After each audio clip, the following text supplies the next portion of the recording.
স্বাগত ডিবিসি সংবাদে, আপনাদের সাথে আছি আমি আফরিন আনওয়ার। এবারে জানাবো খবরের বিস্তারিত।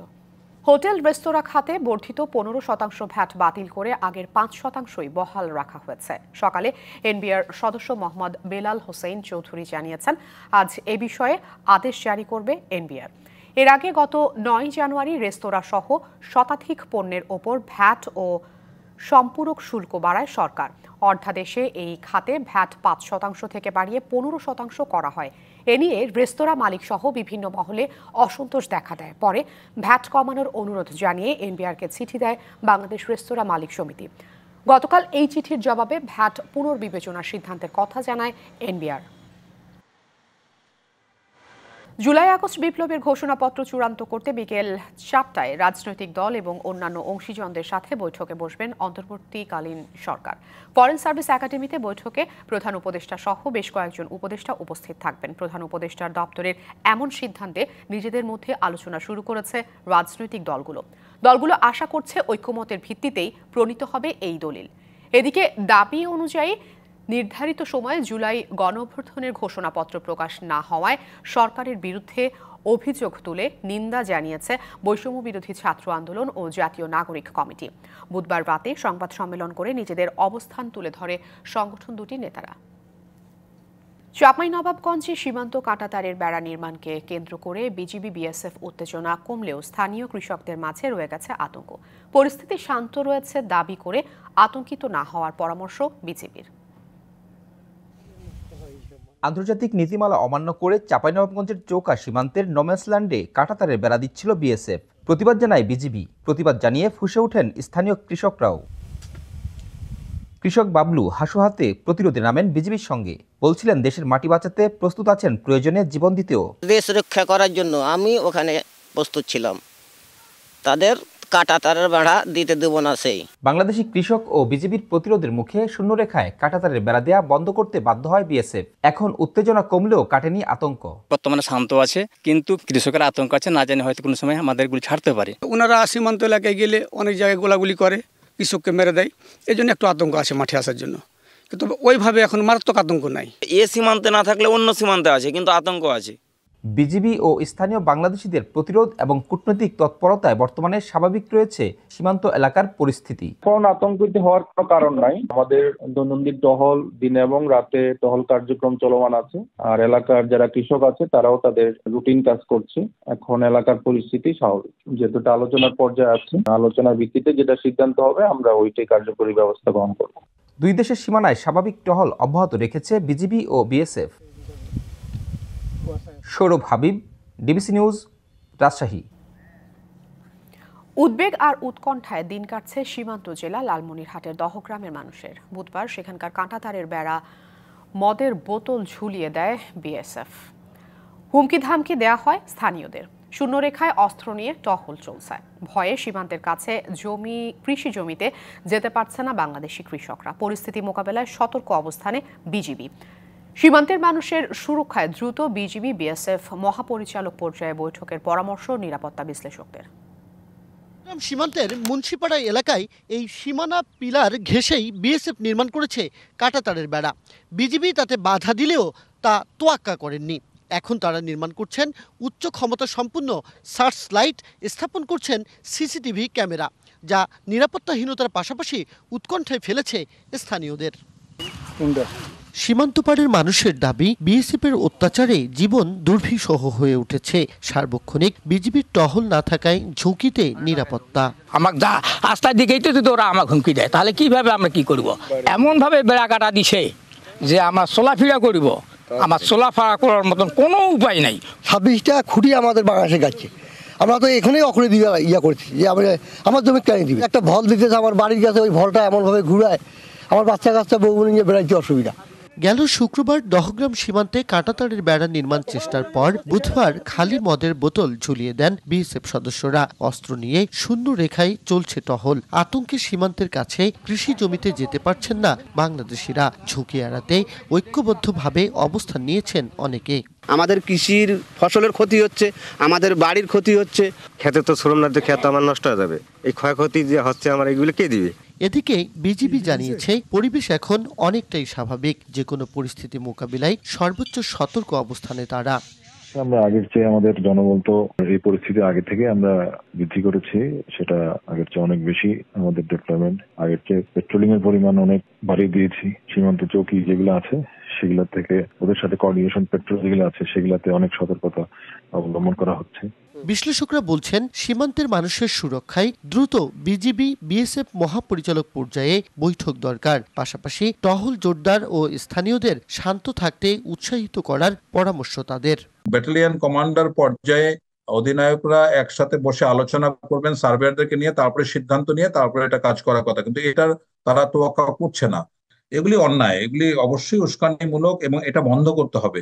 চলমান অস্থিরতা কমাতে তড়িৎ পদক্ষেপ নেবে সরকার, এমন আশায় সীমান্তের মানুষ।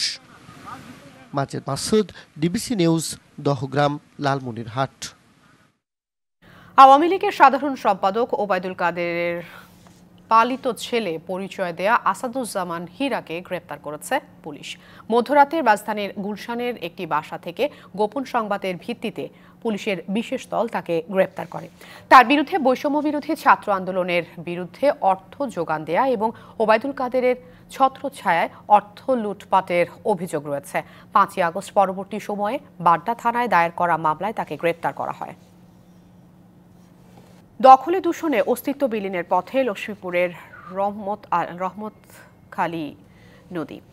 দীর্ঘদিন প্রভাবশালীদের দখলে থাকায় নদী খনন কিংবা সংস্কারের কোনো উদ্যোগ নেয়নি কোনো পক্ষই। দাবি উঠেছে সংস্কার করে নদীটির স্বাভাবিক ধারা ফিরিয়ে আনার। প্রশাসন বলছে শিগগিরই অবৈধ স্থাপনা উচ্ছেদ ও দখলমুক্ত করতে নেওয়া হচ্ছে ব্যবস্থা। লক্ষ্মীপুরে বয়ে চলা মেঘনা নদী থেকে শুরু করে রহমতখালী নদীর দৈর্ঘ্য 36 কিলোমিটার, তবে এর 18 কিলোমিটার অংশ এখন মৃতপ্রায়। এতে নোয়াখালী জেলা ও লক্ষ্মীপুরের পানির স্রোত নামতে গিয়ে সৃষ্টি হয় জলাবদ্ধতার। নদীর দুই পাড় দখলে বাধাগ্রস্ত হচ্ছে পানির প্রবাহ। স্থানীয়রা বলছেন দীর্ঘদিন ধরে প্রভাবশালীরা দুই পাড় দখলে নিয়েছেন ইচ্ছামতো। এমন দখলে দূষণে প্রশস্ততা কমে নদীটি পরিণত হয়েছে খালে, অথচ নেই সংস্কারের উদ্যোগ। রহমতখালী তো সংস্কার মোটেই করা হয় নাই। খালের সংস্কার না করাতে, প্রশাসন এটাকে না দেখাতে, এটাখানে যে ময়লা আবর্জনা পড়ছে সেটা যেখানে পড়ে সেখানে পড়ে থাকে। এবার বন্যাতে অনেক দীর্ঘায়িত হয়েছে এই খাল না খনন করার কারণে। ঢাকার থেকে মাল সামানা আইতো, ধান চাল গম সব কিছু। খাল বরট করে যদি সুন্দর করে পরিষ্কার করে দিত তাহলে আমরা আগের খালের রূপ দেখতে। নদীটি রক্ষায় আগামী বর্ষার আগেই নেওয়া হচ্ছে প্রয়োজনীয় পদক্ষেপ। ইতিমধ্যে স্টাডি প্রপোজাল আমাদের মন্ত্রণালয়ে গিয়েছে। স্টাডির রিকমেন্ডেশনের প্রেক্ষিতে আমরা খাল খনন সহ অন্যান্য বন্যার প্রকোপ প্রশমনের জন্য যেটা দরকার সেটাই করা হবে। এর ভিতরে খাল খনন অবশ্যই অন্তর্ভুক্ত থাকবে। তৈরি হয়েছে নদীর দুই পাড় দখলকারী অবৈধ দখলদারদের তালিকা। শিগগিরই শুরু হচ্ছে উচ্ছেদ অভিযান। থেকে পুনরুদ্ধার করার জন্য অবৈধ স্থাপনার তালিকা করেছি এবং আমরা দেখেছি যে বিগত কয়েক বছরে বেশ কিছু অবৈধ স্থাপনা এখানে হয়েছে, ব্যক্তিগত পর্যায়ে বা সাংগঠনিক পর্যায়ে। আগামী সপ্তাহেই শুধু রহমতখালী খাল নয়, আমাদের যতগুলো জলাশয় এই জাতীয় অবৈধ স্থাপনা বা প্রতিবন্ধকতা দ্বারা এখন আক্রান্ত, সেই বাধাগুলো অপসারণের আমরা উদ্যোগ গ্রহণ করেছি। 60-এর দশকে রহমতখালী নদী দিয়ে চট্টগ্রাম, বরিশাল, খুলনা ও চাঁদপুর সহ বিভিন্ন স্থান থেকে কার্গো, লাইটার এবং পণ্যবাহী জাহাজ আসত লক্ষ্মীপুর শহরে। DBC news desk. দখল আর দূষণে মৃতপ্রায় কিশোরগঞ্জের নরসুন্দা নদী। দুই পারে অসংখ্য স্থাপনা নির্মাণ করেছে দখলদাররা। পাশাপাশি বাসিন্দাদের ফেলা ময়লা আবর্জনায় একসময়ের খরস্রোতা নদীটি হারিয়েছে তার স্বাভাবিক পানি প্রবাহ। প্রাণ ফেরাতে নদীটিকে পুনর্খননের দাবি জানিয়েছে স্থানীয়রা। কিশোরগঞ্জ শহরের বুক চিরে বয়ে যাওয়া নরসুন্দা নদীর চিত্র এটি। দেখে বোঝার উপায় নেই একসময় পানিতে থই থই করত এই নদী, চলত লঞ্চ স্টিমার। নদীর বড় অংশ দখল করে বিভিন্ন ধরনের স্থাপনা নির্মাণ করেছেন প্রভাবশালীরা। এছাড়া দুই তীরের বাসিন্দারা যেন নরসুন্দাকে পরিণত করেছেন ভাগাড়ে। কোথাও কোথাও নদীটির প্রস্থ কয়েক ফুটে এসে দাঁড়িয়েছে। অস্তিত্বের সংকটে পড়া নদীটিকে আগের অবস্থায় ফিরিয়ে আনতে কার্যকর পদক্ষেপ নেওয়ার দাবি স্থানীয়দের। যে ময়লা আবর্জনা এগুলো পরিষ্কারের মাধ্যমে একটা স্বচ্ছ পানির ধারা ফিরিয়ে আনার জন্য কর্তৃপক্ষকে বারবার আহ্বান করছি। দয়া করে যদি আমাদের এই পরিবেশটা সুন্দর করে দেয় সরকার, তাহলে আমরা কৃতজ্ঞ থাকব। এখান থেকে আমরা পরিত্রাণ পেতে চাই তাহলে এই নরসুন্দা নদীকে প্রবহমান করতে হবে। নতুন করে নরসুন্দায় খনন কাজ চালানো হবে বলে জানিয়েছে পানি উন্নয়ন বোর্ড। নরসুন্দা নদীকে পুনরুজ্জীবিত করার লক্ষ্যে আমাদের পানি সম্পদ মন্ত্রণালয়ের আওতায় পানি উন্নয়ন বোর্ড কর্তৃক একটি ফিজিবিলিটি স্টাডি চলমান রয়েছে। ফিজিবিলিটি স্টাডি রিপোর্ট দাখিল করা হবে এবং সেই স্টাডি রিপোর্টের সুপারিশের আলোকে আমরা এই নরসুন্দা নদীকে বাঁচানোর লক্ষ্যে তথা পুনরুজ্জীবিত করার লক্ষ্যে একটি উন্নয়ন প্রকল্প উপস্থাপনা প্রণয়ন করব। কেবল আশ্বাস নয়, নদীটি রক্ষায় দ্রুতই কার্যকর পদক্ষেপ নেবে এমন প্রত্যাশা স্থানীয়দের। DBC news desk. ভোলা শহর রক্ষায় ব্লক বাঁধের কাজে গড়িমসির অভিযোগ উঠেছে ঠিকাদারদের বিরুদ্ধে। টেন্ডার প্রক্রিয়া শেষ হলেও প্রকল্পের ২৬টি প্যাকেজের মধ্যে ৬ মাসে কাজ শুরু হয়েছে মাত্র ৮টির। এতে বর্ষায় নদী ভাঙনের ভোগান্তির আশঙ্কা মেঘনা পাড়ের মানুষের। তবে শিগগিরই কাজ শুরুর কথা জানিয়েছে পানি উন্নয়ন বোর্ড। মেঘনা নদীর ভাঙন হতে ভোলা সদর উপজেলা রক্ষা প্রকল্পের আওতায় পানি উন্নয়ন বোর্ড ৬৮৯ কোটি টাকার একটি প্রকল্প হাতে নেয় ২০২৩ সালে। এর মধ্যে রয়েছে রাজাপুর, পূর্ব ইলিশা, কাচিয়া ও ধনিয়া ইউনিয়নের ১২.৫ কিলোমিটার এলাকার মধ্যে ৪ কিলোমিটার নদীর তীর সংরক্ষণ, ৩ কিলোমিটার নদীর তীর শক্তিশালীকরণ ও ৫.৫ কিলোমিটার উপকূলীয় বাঁধ পুনর্বাসনের কাজ। প্রকল্পের ২৬টি প্যাকেজের মধ্যে গেল বছরের জুনে ২৪টি প্যাকেজের টেন্ডার প্রক্রিয়া শেষ হয়, বাকি ২টিও প্রক্রিয়াধীন। কিন্তু এ পর্যন্ত মাত্র ৮টির কাজ শুরু হয়েছে। শুরু হওয়া কাজও চলছে কচ্ছপ গতিতে। যারা ব্লক মানা নেয় আমাদেরও বিনাশ করেছে। দেখেন আমাকে জমি জিরাতগিরি কি করছে, আমরা না পারছি গাছ করতাম, না পারছি একটা ফসল করতাম। ২টা ঘন্টা না কাজ না ধরে তাহলে এটির লোকে যদি ভাঙতে ভাঙতে ওগুলো ভেঙে যাবো। বর্ষার আগে না করলে এগুলো কিছুই থাকবো না। তাহলে ওই ৩টা কাজ করে লাভ কি? নির্ধারিত সময়ে কাজ করতে ব্যর্থ প্রতিষ্ঠানের বিরুদ্ধে ব্যবস্থা নেওয়ার কথা জানালেন ভোলা পানি উন্নয়ন বোর্ডের এই কর্মকর্তা। আমরা ঠিকাদারদের বলছি যেন তারা দ্রুত সময়ে কাজ শুরু করে এবং অনেক ঠিকাদারই ইতিমধ্যে তাদের ম্যাটেরিয়াল সাইটে আনয়ন প্রক্রিয়াধীন আছে।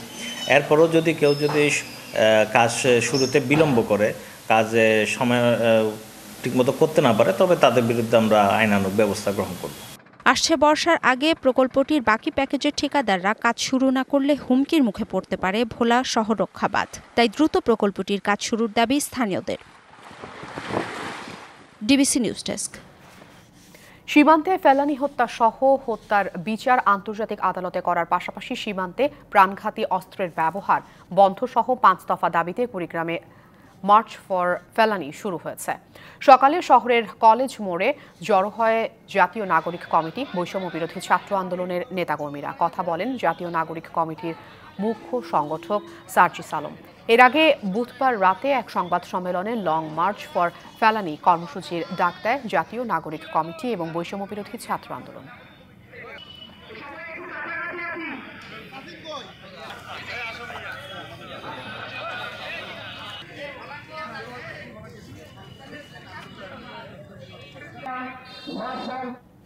এই মুহূর্তে কুড়িগ্রাম থেকে সরাসরি যুক্ত হচ্ছেন সহকর্মী ওয়াহিদুজ্জামান তুহিন। তুহিন, লং মার্চের সর্বশেষ অবস্থা জানাবেন, কতদূর পর্যন্ত এগোলো এবং সেই সাথে বক্তারা কি বললেন? কুড়িগ্রামের জাতীয় শহীদ বিজয় স্তম্ভ থেকে যে সকাল 10:30টায় যে লং মার্চটি শুরু হয়েছে, মার্চ ফর ফেলানি, সেই লং মার্চটি ইতিমধ্যে কুড়িগ্রাম শহর থেকে বের হয়েছে। এটি নাগেশ্বরীর রাখারগঞ্জ, যেটি ফেলানির পরিবারের দিকে তারা যাবে, ফেলানির বাড়িতে যাবে, সেই লং মার্চটি কিন্তু ইতিমধ্যে রওনা করেছে। এখানে লং মার্চটা আমরা দেখেছি জাতীয় নাগরিক কমিটি এবং বৈষম্য বিরোধী আন্দোলন সহ কুড়িগ্রাম জেলার সকল স্তরের নেতাকর্মী সহ বিভিন্ন স্তরের মানুষ আমরা দেখেছি। যেটি আসলে আজকের এই লং মার্চটা শুধু লং মার্চে না, এটি যেন একটা স্বাধীন সার্বভৌম দেশের মানুষের কথা বলা, স্বাধীন সার্বভৌম দেশের মানুষের নিরাপত্তা নিশ্চিত করা, এটি এরকম একটা দাবি নিয়ে তারা আজকে কিন্তু এই লং মার্চে তারা এসেছে। এরকম আমরা যে লং মার্চের যে যারা উপস্থিত হয়েছে তারা জানাচ্ছিল যে লং মার্চের যে কর্মসূচি সেটি ফেলানির বাড়ি পর্যন্ত যে হিসাবে এই মুহূর্তে আমরা আছি। লং মার্চে রয়েছেন জাতীয় নাগরিক কমিটির সার্জিস আলম। আমরা তার কাছে একটু জানবো আজকের এই কর্মসূচি একটু ছোট্ট করে আজকের এই কর্মসূচি একটু জানাবো। আজকে আমরা আসলে ফেলানি হত্যার প্রতিবাদে আমরা আমাদের লং মার্চ ফর ফেলানি করছি এবং এটা আসলে শুধুমাত্র আমাদের বোন ফেলানি নয়, ফেলানির মতো শুধু এই বাংলাদেশ থেকে শুরু করে পুরো পৃথিবীতে যারা আসলে ওই তার কাঁটাটিকে ব্যবহার করে জীবন নিয়েছে তাদের বিরুদ্ধে প্রতিবাদ ফলস্বরূপ আমাদের এই লং মার্চ। আমরা বাংলাদেশের সীমান্তগুলোতে আর আসলে আমাদের জায়গা থেকে কোনো সীমান্ত হত্যা দেখতে চাই না। আমরা প্রত্যেকটি সীমান্ত হত্যার বিচার চাই এবং আমাদের জায়গা থেকে শুধু একটি কথাই বলি, আমাদের এই সীমান্তে যদি আর একটি লাশ থাকে তাহলে সেই সীমান্তকে উদ্দেশ্য করে আমাদের পরবর্তী লং মার্চ হবে এবং সেই লং মার্চের শেষ কোথায় হবে সেটা শুধু সময়ই বলে দিবে। জি, আফরিন, যাচ্ছিলাম যে আসলে লং মার্চ শুধু আসলে দাবি নয়, এটি একটি স্বাধীন সার্বভৌম দেশের একটি কথা, যেটি হচ্ছে যে অন্তর্বর্তী দেশের পরিচয় দেবে ভারত, এটি প্রত্যাশা করে আজকের এই লং মার্চের কাছ থেকে। আফরিন, এই ছিল আমার কাছে। নিশ্চয়ই ওয়াহিদুজ্জামান, আপনি সংবাদ সংগ্রহে থাকুন, আপনাকে অসংখ্য ধন্যবাদ। উত্তরের জেলা পঞ্চগড়ে মাঘের শুরুতে জেঁকে বসেছে শীত। জেলায় সকাল ৬টা পর্যন্ত সর্বনিম্ন ৯.৮ ডিগ্রি সেলসিয়াস তাপমাত্রা রেকর্ড করা হয়েছে। এ সময় বাতাসের আর্দ্রতা ছিল ১০০%। ঘন কুয়াশা আর হিমালয় থেকে আসা হিমেল হাওয়ায় নাকাল পঞ্চগড়ের মানুষ। বুধবার রাত থেকে জেলার সড়ক মহাসড়কগুলোতে কুয়াশা দেখা যায়। রাতভর বৃষ্টির মতো ঝরতে থাকে কুয়াশা। ভোর থেকে কুয়াশার পরিমাণ আরও বেড়েছে। ঘন কুয়াশার কারণে মহাসড়কে হেডলাইট জ্বালিয়ে চলাচল করছে যানবাহনগুলো। অতিরিক্ত ঠান্ডায় সড়কে শ্রমজীবীদের উপস্থিতি ছিল কম। এদিকে জেলা প্রশাসন ও বেসরকারিভাবে জেলায় শীতবস্ত্র বিতরণ অব্যাহত রয়েছে। জেলায় এ পর্যন্ত ২৩,০০০ শীতবস্ত্র এবং ৩৩ লাখ টাকা সরকারের পক্ষ থেকে বরাদ্দ দেওয়া হয়েছে। ঠাকুরগাঁওয়ে শীতের প্রকোপ বেড়েছে। জেলায় তাপমাত্রা নেমে এসেছে ১১ ডিগ্রি সেলসিয়াসে। শীতের এই তীব্রতা সবচেয়ে বেশি ভোগাচ্ছে শিশু এবং বয়স্কদের। শ্রমজীবী এবং দিনমজুররা কাজের জন্য ঘর থেকে বের হতে পারলেও দীর্ঘ সময় বাইরে থাকতে পারছেন না। শীতজনিত রোগে বিশেষ করে নিউমোনিয়া, ডায়রিয়া, শ্বাসকষ্টে আক্রান্ত শিশু ও বৃদ্ধদের ভিড় দেখা যাচ্ছে হাসপাতালগুলোতে। জেলার বিভিন্ন এলাকায় সরকারি এবং বেসরকারি উদ্যোগে শীত বস্ত্র বিতরণ শুরু হলেও তা প্রয়োজনের তুলনায় অপ্রতুল। পৌষ জুড়ে সহনীয় পর্যায়ে শীত থাকলেও মাঘের শুরুতে দিনাজপুরে হাড় কাঁপানো কনকনে শীত অনুভূত হচ্ছে, ভোগাচ্ছে জনজীবনকে। সকাল ৬টায় সর্বনিম্ন তাপমাত্রা রেকর্ড করা হয়েছে ১৩ ডিগ্রি সেলসিয়াস। তাপমাত্রার পারদ তেমন নিচে না নামলেও তীব্র হিমেল বাতাস আর ঘন কুয়াশা শীতের তীব্রতাকে বাড়িয়ে দিয়েছে। দুর্ভোগ বেড়েছে নির্মাণ শ্রমিক সহ শ্রমজীবী দিনমজুরদের। আলোচিত ১০ ট্রাক অস্ত্র মামলা থেকে খালাস পাওয়ার পর আজ কারাগার থেকে মুক্তি পাচ্ছেন সাবেক স্বরাষ্ট্র প্রতিমন্ত্রী লুৎফুজ্জামান বাবর। বেলা ১১টার দিকে তার স্ত্রী কারাগারে প্রবেশ করেছেন বলে জানা গেছে। কেরানীগঞ্জে কেন্দ্রীয় কারাগারের সামনে থেকে আমাদের সাথে বিস্তারিত জানাতে সরাসরি যুক্ত হচ্ছেন সহকর্মী লিটন মাহমুদ। কথা বলবো তার সাথে। লিটন, ঠিক কয়টা নাগাদ তাকে কারাগার থেকে বের করা হবে এবং সেই সাথে যে সার্বিক প্রস্তুতি সে বিষয়ে আমাদেরকে বিস্তারিত জানাবেন। আফরিন, আপনাকে ধন্যবাদ। যেমনটি বলছিলেন, দীর্ঘ ১৭ বছর পর অস্ত্র মামলায় খালাস পাওয়ার পর মধ্য দিয়ে কিন্তু কারামুক্ত হচ্ছেন সাবেক স্বরাষ্ট্র প্রতিমন্ত্রী লুৎফুজ্জামান বাবর এবং সে অনুযায়ী তার যে নির্বাচনী এলাকা নেত্রকোনা থেকে কিন্তু হাজার হাজার গিয়ে তার নেতাকর্মী সমর্থকরা কিন্তু কাক ডাকা ভোরেই এই যে ঢাকার কেন্দ্রীয় কারাগার রয়েছে কেরানীগঞ্জে অবস্থিত সেখানে এসে জড়ো হয়েছেন এবং তারা বিভিন্ন ধরনের ব্যানার, ফেস্টুন এবং বাদ্য বাজনা নানান ভাবে তারা এসছেন। কেউ কেউ একেবারে শরীরের, আমরা দেখেছি আঘাত থেকে একেবারে পা থেকে মাথা পর্যন্ত যে ধানের শীষের যে ছড়া রয়েছে, সেই ধানের বিএনপির যে প্রতীক, সেই ধানের শীষের ছড়া দিয়ে নিজেকে আগাগোড়া মুড়িয়ে তারা কিন্তু এখানে এসছেন। তারা আনন্দ করছেন, তারা উল্লাস করছেন। একদিন পরে তাদের প্রিয় নেতাকে তারা ফিরে পাচ্ছেন। তারা যেমনটি বলছেন যে দীর্ঘ ১৭ বছর আসলে যেভাবে তাকে কারারুদ্ধ করে রাখা হয়েছিল সেটি তার প্রতি অন্যায় ছিল, অবিচার ছিল। এই যে নতুন জুলাই বিপ্লবের মধ্য দিয়ে এই সরকারের কাছ থেকে যখন গিয়ে সুবিচার আইনের শাসন প্রতিষ্ঠিত হলো এবং উচ্চ আদালতের মাধ্যমে যখন তিনি আসলে খালাস পেলেন এবং কারামুক্তির যে বিষয়টি আসলো, এটিতে তারা আবেগ এবং উদ্বেলিত। তারা যেটি বলছেন যে তারা অপেক্ষায় আছেন কখন ঢাকা কেন্দ্রীয় কারাগারের যিনি ডেপুটি জেলা, তার সঙ্গে তিনি আমাদেরকে বলেছেন যে বেলা ১২টার পর আসলে নির্ধারিত হবে যে কখন তিনি মুক্ত হচ্ছেন, তবে বেলা ১২টার আগে নয়। তবে আমরা বেলা ১২টার আগে নয়, তবে আমরা অপেক্ষা করছি বেলাটার ১২টার পর যখনই তিনি কারামুক্ত হয়ে বের হয়ে আসবেন, আপনার মাধ্যমে নিশ্চয়ই আমরা সেই দৃশ্য সাধারণ যারা আমাদের দর্শক রয়েছেন তাদেরকে দেখাতে পারবো এবং সেই অপেক্ষায় আমরাও এখানে অপেক্ষা করছি। আফরিন, নিশ্চয়ই লিটন, আপনি সংবাদ সংগ্রহে থাকুন। পরবর্তীতে আবারও যুক্ত হচ্ছি আপনার সাথে। যুক্তরাষ্ট্রে অভিজাত গোষ্ঠীর কাছে ক্ষমতা চলে যাওয়ার প্রক্রিয়া শুরু হয়েছে বলে মন্তব্য করেছেন মার্কিন প্রেসিডেন্ট জো বাইডেন। স্থানীয় সময় বুধবার রাতে ওভাল অফিসে প্রথা অনুযায়ী দেয়া বিদায়ী ভাষণে এমন মন্তব্য করেন বাইডেন। ডোনাল্ড ট্রাম্প ক্ষমতা গ্রহণের আগে দেয়া ভাষণে বাইডেন বলেন, অতিরিক্ত সম্পদ, ক্ষমতা, প্রভাব ধীরে ধীরে দেশের গণতন্ত্র, অধিকার এবং স্বাধীনতার জন্য হুমকি হয়ে উঠেছে। যুক্তরাষ্ট্রে গুটি কয়েক সম্পদশালীর মধ্যে ক্ষমতা ভয়ঙ্করভাবে কুক্ষিগত হয়ে যাচ্ছে বলে সতর্ক করেন বাইডেন। আগামী 20 জানুয়ারি যুক্তরাষ্ট্রের 47তম প্রেসিডেন্ট হিসেবে দায়িত্ব নিতে যাচ্ছেন ডোনাল্ড ট্রাম্প, আর এর 5 দিন আগে জাতির উদ্দেশ্যে বিদায়ী ভাষণ দেন বাইডেন। গেল বছরের 5 নভেম্বর অনুষ্ঠিত নির্বাচনে ডেমোক্র্যাট প্রার্থী কামালা হ্যারিসকে হারিয়ে প্রেসিডেন্ট নির্বাচিত হন Republican Donald Trump.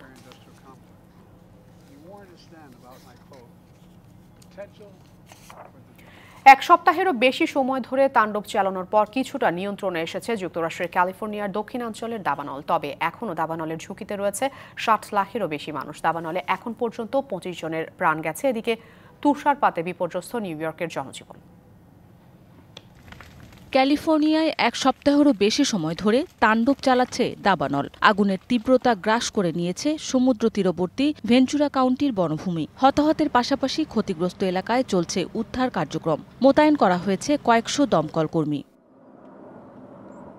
Red flag সতর্কতা জারি রয়েছে লস অ্যাঞ্জেলেস শহর সহ ভেঞ্চুরা কাউন্টি, সান লুইস, বিম্পো ও সান্তা বারবারা কাউন্টিতে। পেলিসেডস ও ইটন জুড়ে বিদ্যুৎ বিচ্ছিন্ন রয়েছে 1,20,000-এরও বেশি মানুষ। সর্বোচ্চ সতর্কতা জারি রয়েছে সান্তা সুজানা পর্বতমালা, ওয়েস্টার্ন সান গ্যাব্রিয়েল পর্বতমালাও। এ সময় বাতাসের গতি 60 থেকে 70 মাইল গতিতে প্রবাহিত হতে পারে। লস অ্যাঞ্জেলেসের ন্যাশনাল ওয়েদার সার্ভিস জানায়, স্থানীয় সময় বৃহস্পতিবার আবারও পাহাড়ি এলাকাগুলোয় শুষ্ক আবহাওয়ার পাশাপাশি বয়ে যেতে পারে দমকা বাতাস। বাতাসের গতি বৃদ্ধি পেয়ে আগুন আরও ছড়িয়ে পড়ার শঙ্কা জানায় যুক্তরাষ্ট্রের আবহাওয়া বিভাগ। একদিকে দাবানল, অন্যদিকে তুষারপাতে নাকাল যুক্তরাষ্ট্র। তুষার ঝড়ের কবলে পড়েছে নিউ ইয়র্কের পশ্চিমাঞ্চলের বেশ কিছু এলাকা। ভারী তুষারপাতে লেক এরি ও লেক অন্টারিওর পানি জমে 2 ফুট উচ্চতার বরফ সৃষ্টি হয়েছে। চলতি সপ্তাহে আরও তুষারপাতের পূর্বাভাস দিয়েছে আবহাওয়া অফিস। মৌসুমী শান্তা, ডিবিসি নিউজ ডেস্ক। একের পর এক ছুরির আঘাতে আহত করা হয়েছে বলিউড সুপারস্টার সাইফ আলী খানকে। বুধবার রাত 2:30টার দিকে মুম্বাইয়ের বান্দ্রায় নিজ বাড়িতে হামলার শিকার হন তিনি। হাসপাতালে ভর্তি করা হয়েছে সাইফকে, তবে তার স্ত্রী করিনা ও সন্তানরা নিরাপদে রয়েছেন। ডাকাতির উদ্দেশ্যে এই হামলা বলে প্রাথমিকভাবে মনে করছে মুম্বাই পুলিশ। মুম্বাইয়ের বান্দ্রা ওয়েস্টের নিজ বাড়িতে অনুপ্রবেশকারীর হামলার শিকার হয়েছেন বলিউড সুপারস্টার সাইফ আলী খান। বুধবার রাতে নিরাপদ বেষ্টনী অতিক্রম করে এক অজ্ঞাত ব্যক্তি তার বাড়িতে প্রবেশ করে। এ সময় ঘুমন্ত সাইফের ওপর ধারালো ছুরি দিয়ে একের পর এক হামলা চালানো হয়। আহত অবস্থায় মুম্বাইয়ের লীলাবতী হাসপাতালে ভর্তি করা হয় সাইফ আলী খানকে। স্ত্রী কারিনা ও 2 সন্তান ঘটনার সময় ওই বাড়িতে উপস্থিত ছিলেন। তারা নিরাপদে রয়েছেন বলে ভারতের গণমাধ্যম খবর দিয়েছে। ডাকাতি করতে গিয়ে এই হামলা প্রাথমিকভাবে ধারণা করছে মুম্বাই পুলিশ।